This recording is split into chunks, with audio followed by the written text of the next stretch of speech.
You should have received on your way in this morning the latest edition of the Lakeview Journal, where we have everything for this next year all packed in really nice in this beautiful cover that looks all 70s. Maybe your grandma crocheted you a blanket that looked like this. Perhaps for you, you look at this and say, I'm a lowly Vancouver Canucks fan. Oh, this reminds me of the best jersey they've ever had. You guys have never won anything ever. Zero, man. There's nothing to clap about, but you had really cool jerseys. We'll let you clap on that. Yeah. However this looks to you, do yourself a favor and grab one. It's got everything you need listed in there, including journal pages for every Sunday from here to the end of August. And it's an intentional move on our part to invite you to say, hey, when we're in this space together, listen well, listen closely, jot down the things that strike you good or bad, and use them. So you might want to maybe keep it in your glove box or jam it in your purse or have it somewhere near, but bring it every Sunday. It'll be a great tool for you. Some of you have asked, well, when is there going to be a digital version that we can have on our phones or some sort of devices? And we actually have one created, and then we pulled the plug on it. And here's why. I think there's something about taking a pen and paper and scratching in your thoughts, ideas, journals, doodles, whatever's in the side. So we've sort of scrapped that digital one. It's out. So you need to grab yourself a hard copy, go old school, and bring it on Sundays. Sound good? Yeah? All right, awesome. So we're going to get rolling here this morning. I'm glad you're back. There's a bit of a new church smell happening here because we are a new year is about to begin. It's good to see so many faces that I haven't seen all summer. Jeff and Lindsay, thanks so much. You guys took a break from Jesus in church this summer. It's okay, guys. I promise I'll never point it out, okay? I promise I'll never, ever do that to you ever again. They're good kids. They're good kids. So we're glad you're here. Oh, that's awesome. And as we launch something new, this whole month, we're going to unpack not only the scriptures, but we're going to say these ideas, these things that we learn, how do they hit the ground here in our lives as individuals and as a local church? So throughout the month, towards the ends of each message, I'm going to invite people who are part of our community to help unpack some of those things. Mark Lepington's going to be back out here in about 15 minutes, and we're going to roll some stuff out, big picture stuff for you. So this morning, we are going to talk some big picture stuff. We're going to talk about expectations. We're going to talk about risk. We're going to dip our toes in the parables. And we're going to look at one in particular where Jesus tells a story, and both Matthew and Luke record it in a couple of different ways. And we're going to go back and forth between their recordings of this story because I think there's something for us to learn. So check it out. The story Jesus tells goes like this. It's also like a man going off on an extended trip. And he called his servants together and delegated responsibilities. To one he gave $5,000, to another $2,000, to a third one $1,000, depending on their abilities. And then he left. And right off, the first servant went to work and doubled his master's investment. The second did the same. But the man with the single $1,000 dug a hole and carefully buried his master's money. And then in Luke, and while he had their attention, and because they were getting close to Jerusalem by this time, and the expectation was building that God's kingdom would appear at any minute, he told this story. This is Jesus. There was once a man descended from a royal house, and he needed to make a long trip back to headquarters to get authorization for his rule and then return. But first he called 10 servants together, gave them each a sum of money, and instructed them, operate with this until I return. But the citizens there hated him. So they sent a commission with a signed petition to oppose his rule. We don't want this man to rule us. So when Jesus drops these stories as he heads towards Jerusalem, you got to remember who he's first talking to. His first listeners, man, they are doomsday enthusiasts. They want to know how the world's going to come to an end, what part they play, how they're going to be saved, and who's going to get it. So when Jesus tells these stories, he's doing them with a particular thing in mind. When Matthew records it, he bookends this story with that famous line by Jesus where he says, listen, I don't know the hour, none of you know the hour, only the Father knows the hour when all these things are going to come together.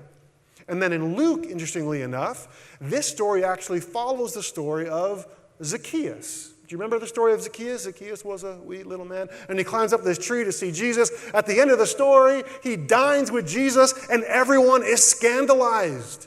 Because how dare Jesus have dinner with Donald Trump? I mean, Zacchaeus. Could you imagine how that would look on social media? It's disgusting. It's deplorable. Yet Jesus does that, and all the onlookers say, my goodness, if Donald can get in, then anyone can get in. So Jesus there now is beginning to shape people's expectations on the kingdom of God. And the kingdom of God is a fancy way of saying when God sets all the wrongs to rights, he puts everything back together the way it was always intended to be. And yet people still carried all their opinions of how it's going to happen, who's in, who's out again, worried again about who's going to get it. So then Jesus tells these stories because he wants to shape them. He doesn't want to drum up fear. He doesn't tell these stories to drum up worry. No, he doesn't even want them to move their focus to the end or say, hey, just think about what's going to happen. That's not it. Instead, Jesus takes these stories with the intention to turn the attention and focus actually right back onto his listeners. And in short, he says here, hey, here you go. I trust you. Do something worthwhile with all the things that I have given and invested in you. So look closely, listen closely, read closely. Jesus doesn't give any specific instructions. Jesus doesn't leave any sort of checklists. He doesn't say, hey, go out and make me some money. That's not what the master says. The only instruction the master leaves, and again, the master in this story is Jesus, is just do business. Do business with what I have given you. And remember, we've talked about this so many times before, that in Jewish thought, even way back into Genesis, there's this idea that humanity has been entrusted with creation, to take care of it, to look after it, to do something good with it. And Jesus echoes it here again, saying, I trust you. This is under your care. I'm giving you everything you need. Figure it out. Figure out what you're supposed to do. I know you can do it. But here's the challenge. For those first listeners, this would have absolutely messed with their expectations on who Jesus was and what he was doing and what this end was all about.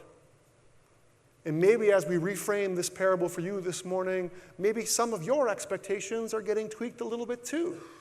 Mine were, because I don't know what kind of Jesus you grew up with, but the Jesus I grew up with, he seemed more like this. Let me in. Why? So I can save you. From what? From what I'm going to do to you if you don't let me in. This is the picture that I remember, that it's a Jesus who instills fear. And that you better do what he says, because in the end, if you don't, you're going to get it. And that was the motivation. And this led for me, and maybe for some of you, to begin this faith walk, this Christian journey, in fear, saying, I'm only motivated because I just don't want bad things to happen to me. But what we see in this parable in particular is that Jesus doesn't give his listeners or us a big, huge dose of fear. What he gives us is a healthy helping of trust. But now, what we do with that trust the master gives us, that might be another thing. So Matthew continues. After a long absence, the master of those 3 servants came back and settled up with them. The one given $5,000 showed him how he had doubled his investment. His master commended him, good work, you did your job well, from now on, be my partner. And the servant with 2,000 showed he had also doubled his master's investment. His master commended him, good work, you did your job well, from now on, be my partner. And the servant given 1,000 said, Master, I know that you have high standards and hate careless ways, and that you demand the best and make no allowances for error, and I was afraid I might disappoint you. So I found a good hiding place and secured your money. Here it is, safe and sound, down to the last cent. Luke describes it like this, that when he came back, bringing the authorization of his rule, he called those 10 servants to whom he had given money to find out what they had done. The first said, Master, doubled your money. He said, good servant, great work. Because you've been trustworthy in this small job, I'm making you governor of 10 towns. Then the second said, Master, I made 50% profit on your money. And he said, I'm putting you in charge of 5 towns. And the next servant said, Master, here's your money, safe and sound. I kept it hidden in the cellar. Shh. To tell you the truth, I was a little afraid. I know you have high standards and hate sloppiness and don't suffer fools gladly. So, if you are a business owner here and you read this story, maybe you feel the same way as those who first read it. Who in their right mind starts a business and then leaves town?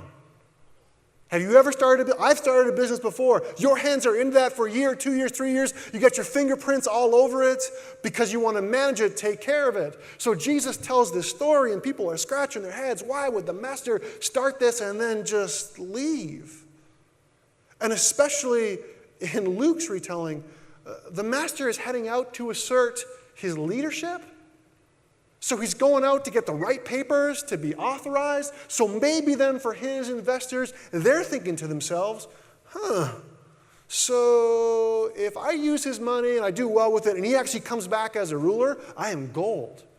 But if I go about his business and I say I'm one of his representatives and he doesn't come back with the right papers or perhaps he gets killed, that puts me on the wrong side of the powers that be. So maybe I should just hide my money in the basement and just play it safe and see what happens. And that, I think, is the same catch for you and I. In a sense, our master has departed. And how you feel about who he is and what he's about, his actual authority, his actual legitimacy, his actual leadership, whether you believe or not, if he's going to come back or not, that affects how you operate with his business. That affects how you operate in the things that he has entrusted to you. And that, my friends, has everything to do with a very fancy word called theology, which is a fancy way of saying the study of all things God. But let's simplify it a little bit. This is where I think it makes the most sense. That theology is a fancy way of determining who you'll invite over for supper. For you and I, our understanding of God, our theology, has everything to do with how we accept and how we operate in the trust that the Master, our Master Jesus, has given us. That's why theology and dinner guests are tied. That's why Jesus sits with Zacchaeus. Do you see the connection? That every time we open our lives up to people, we are about our Master's business. That every time we take a risk on people that have a high probability of burning us in the end, we are carrying out the Master's business. Every time we do something as simple as, hey, why don't you come over to my house? Let me feed you, even though I'm not sure if I quite like you yet. That is going about the Master's business. That's using all the things that have been entrusted to us. Again, does Jesus leave checklists? No. Does he leave very specific instructions on how to do it? No. All he says is, while I'm away, here is part of my wealth that I'm giving to you. Use it. So what is that wealth that you've been entrusted with? Oh, it's your breath. It's your minutes, your hours, your days. It's your eyes and nose and ears and hands and feet. It's your car. It's your job. It's your education. It's your money. It's your friendship. It's pretty much everything that makes you who you are. As Christians, we believe that everything we have is a gift from God, a gift to be used and enjoyed. So everything you have has been entrusted to you. And the Master says, what are you going to do with it? And not a, what are you going to do with it? It's more like, I'm really curious. What are you going to do with this? I'm really anxious. I want to see it. And the way you use it or the way that you don't use it really explains, it reveals whether or not we trust Jesus or we actually believe he is who he says he is, or if we actually believe or not that he's actually going to return. So it's no wonder then that at the end of these parables, the Master loses his mind when his wealth has been squandered. Matthew says, the Master was furious. What a terrible way to live. It's criminal to live cautiously like that. If you knew I was after the best, why did you do less than the least? The least you could have done would have been to invest the sum with the bankers, where at least I would have gotten a little interest. Take the 1,000, give it to the one who risks the most, and get rid of this play it safe who won't go out on a limb. Throw him into outer darkness. And then Luke says, he said, you're right. I do not suffer fools gladly, and you have acted the fool. Why didn't you at least invest the money in securities so I would have gotten a little interest on it? And then he said to those standing there, take the money from him and give it to the servant who has doubled my stake. But they said, but Master, he already has double. He said, that's what I mean. Risk your life and get more than you ever dreamed of. Play it safe and end up holding the bag. As for these enemies of mine who petitioned against my rule, clear them out of here. I don't want to see their faces around here again. So are you picking up here what Jesus is dropping? Jesus says that the successful servants are the ones who took the greatest risk. Notice even in Matthew, the words that the master gives to the first guy who made the most money are the exact same words that are said to the second guy. Their reward is exactly the same. It didn't matter on how much was made, and it didn't matter who had the better abilities. Because here it is, the servants were not judged on the basis of their productivity or on their gain, but they were judged on their risky faithfulness. And if you have your journals and you have a pen, I'm going to say that again, so you should probably write that down, because this is an important one. The servants were not judged on their gain, how much they made. They weren't judged on how awesome they were. They weren't judged on how productive they were. They were only judged on how much they risked, and both of them risked everything. Now take it a step further in your minds. Imagine this parable goes a bit deeper. I would argue this, that even if both servants put all their money out there, used their wealth, all that had been entrusted with them, and they had lost every cent of it, they had nothing left to show, you know what?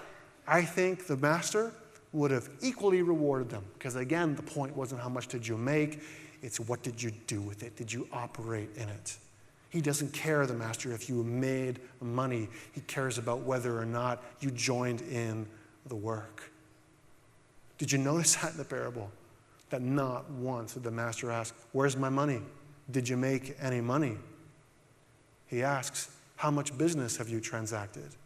He wants to know, when I was away and you could have ditched me and done your own thing, did you publicly identify yourself with me? Like, did you go on operating in my business as if I was right there? Because that's what I care about right now. The money comes and goes, who cares? But were you with me? Even in my absence. So what we begin to learn here, brothers and sisters, is that to be true to the Master, to be true to Jesus, is to put ourselves at risk. And it's no way for a Christ follower, a disciple, to live to just sort of hide things, put them under the covers in the basement, bury them in the ground. Let's just see how the dust settles. If he comes back, cool. If he doesn't, okay, I didn't risk that much. To be a disciple of Jesus is to say this, to sit at that big divine poker table and say, Jesus, I do believe you have the best hand ever, so I'm going to push all my chips into the middle. This is what it means to be a disciple. Because all that Jesus cares about is whether you have joined in. All he cares about is if you have risked all. All that really concerns him is whether you have played it safe or not. So then, for us as individuals, what does it mean to join in? What does it mean to risk? What does it mean to play it safe? Well, you know what? I don't have a checklist for your life. Do what the parable says. Figure it out. Figure out what's been given to you. Your time, your hands, your feet, your car, your education, your money, your home, your food. Everything. Figure out how to put that into play for the Master's sake. But remember, it's never a join in and risk or else. It's something far greater than that. I think that's part of the beauty of the local church. And I think that's part of the beauty of us, of what we have here. Because some of us think, maybe we're still caught in that thinking that you better invest or else. And maybe the end of the parable makes you feel that way, right? Because those who didn't do right, they got it. And in some other translations that I chose not to read this morning, it says put them all to death. Cut them up into pieces, let them all on fire. And that makes us feel, maybe it is a threat. We better do what he says or else. But remember what Matthew's readers would have known. Remember what Luke's readers would have known. Remember what we know as part of Lakeview Church, who spent 3 months in the book of Revelation. Who gets slaughtered in the end? Oh, it's Jesus. Jesus shows up to the Battle of Armageddon with his white priestly robe already stained in blood, and not one punch is thrown. Why? Because Jesus is the one who takes the bullet for our downfalls. He is caught up in the judgment that he announces. And that shows us the kind of master he is, and it shows us the kind of love that he has for you and I. But still, if you don't want to participate, if you don't want to join in, if you don't want to risk, if you don't want to put it all on the line, if you don't want to accept God's grace, if you don't want to accept his forgiveness, in the end, Jesus says, fine. If that's the way you want it, you can have it your way. I am not going to force you. You can die on your own terms, away from him and away from all that could have been. But for you and I, friends, there is a far better option. So I'm going to invite my good friend Mark out. And I want to talk about quickly here as we sort of close out our morning together, well, what do these things look like as individuals and as a community? What does it mean for these ideas to figure things out, to risk it all, to push our chips all into the middle of the table and say, okay, well, now what? How do we do this as a church? Yeah, Mark, you can totally come out. I'm super lonely out here. I would love it if you came out here. Oh, he's bringing the chairs too. Can you thank Mark for coming out here real quick? Thanks, Mark. Good to see you. Thanks. Go for it.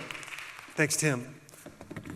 So that's just it for us. And if you don't know Mark, Mark's lead pastor. Mark and I have been working really hard together over this last year and especially this summer to say, okay, well, what does it mean for us as a local church to actually join in? And we're going to talk through a couple things here super quick. And the images that you're going to see are all included in your journal. So if you want to take a closer look at them later on, you can.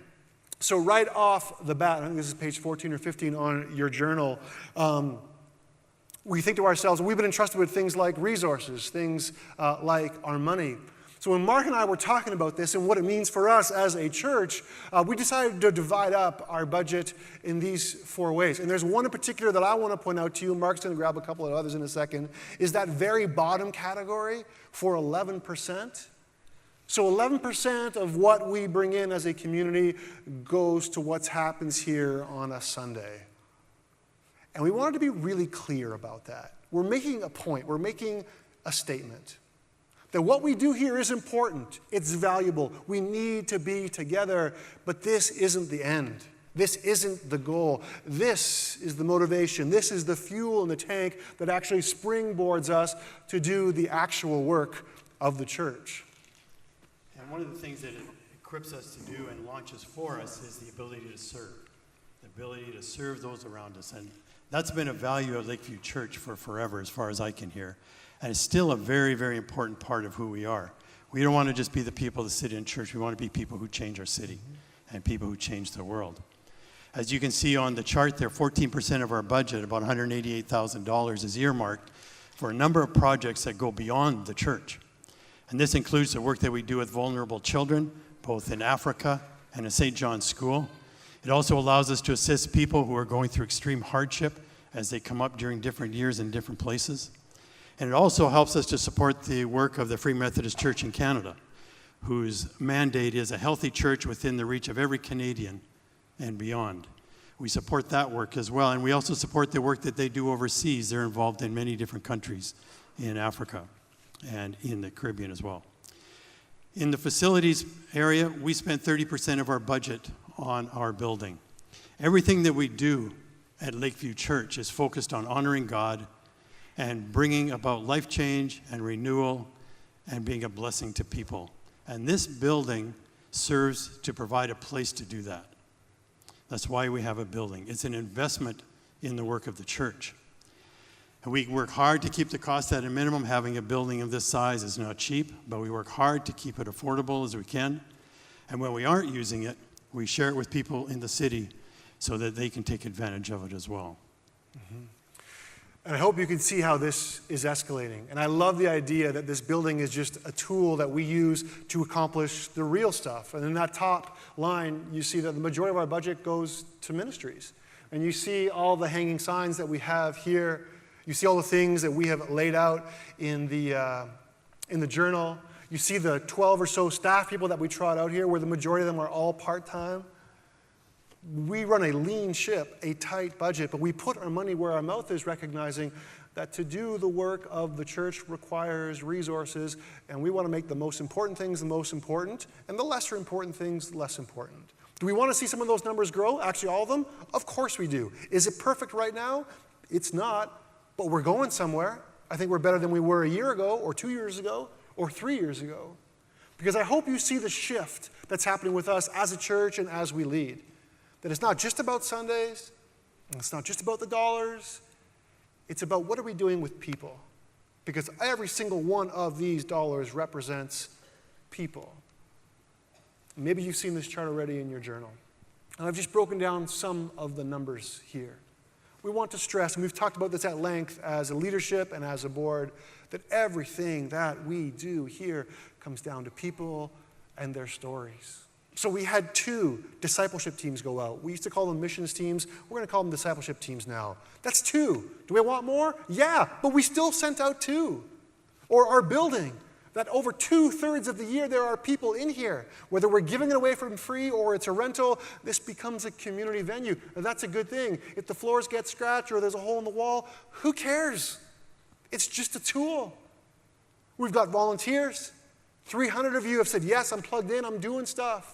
About 700 of you show up every week. You know that we're the national average. About 50% of us show up on any given Sunday. Jeff and Lindsay are going to do so much better this year. I believe in you guys. I really do. And 1,500 of us call Lakeview home. It was super funny. Last year, I was talking to some of you who come to the first service who had no idea, people who exist and are big players in the second service and vice versa. You are part of something big. You are part of something grand. Everything that we do, all of this momentum is about how it affects us as a community, as a church, and how it goes out from here. And one of the things that we want to emphasize this year, one of the flavors that we want to follow is the concept of neighborhood churches. And you'll see this, I think it's on page 19 in your journal.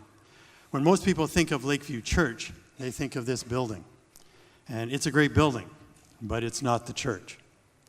The church is a living organism, and it's made up of each one of us. And because of that, Lakeview Church is really present all over Saskatoon, wherever its members are. Now, great things happen here on Sunday morning as we encourage people, as we learn, and as we worship. But the bulk of the action of the church, of Lakeview Church, the true life and the work of the local church takes place all over the city as well. So Lakeview Church is better represented like this map, present in each of our neighborhoods and where we work and where we play. So what does it mean to be the church where we work and live and play? Over this next year, we're going to spend some time unpacking that and talking about what this means and how we can be extensions of the church in all the places that we spend our time. Just a few examples for you, a few teasers. There's a concept that we're working on called the Party Challenge, and this is about hospitality. Hospitality comes pretty easy to most of us. What if we intentionally invited more people into our homes, from our neighborhoods, from our workplace, just to love them, just to touch their world, and to let them touch ours? What could God do with that? We can also be change agents.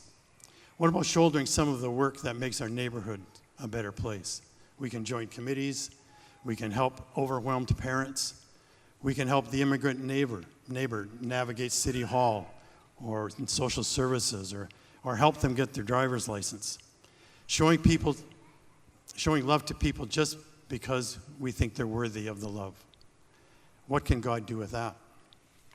And we can also be prayer walkers. Even those who don't have what they might think are dramatic people gifts, there's lots of ways that we can serve our community. And this could involve praying for people. We can pray for our neighbors as we walk by their homes. We can pray for our coworkers, just to love them, and ask God to help them with the challenges that they're facing. We all need prayer, and we can include them as we talk to God about our own needs. We have the potential as people who live all over this city to bless more people than we ever dreamed possible, and most of them who would never darken the door of a church. And we want to talk about that some more this year. So as you look at the map, What we've done is we've plotted where this physical building is. You can see it just outside the city. And then in general, we plotted where most of us live. And if you take a good look, you might be able to find your dot and recognize that Lakeview Church actually exists in every single neighborhood of this city. And this is the focus. This is what we are pushing. What does it mean to be the local church wherever you find yourselves? And as Mark explained, we're going to slowly roll this out. If you want to read more about it, it's in your journal. Because the end goal for us, as it has been for some time now, is to join in the Master's work, to join God in the renewal of all things, to be about our Father's business, to join him where he is already at work. So in the things that we talk about this morning, and the things that we're going to talk about the rest of the month, consider them your invitation to join in, because we really believe there is something for everyone. So why don't you stand with us here this morning? And the band's going to lead us in one more song, and my hope is that you would sing it as loudly as you can. Then I'll come back out, we'll pray, and you can get to the cotton candy. Deal? All right, sing with us.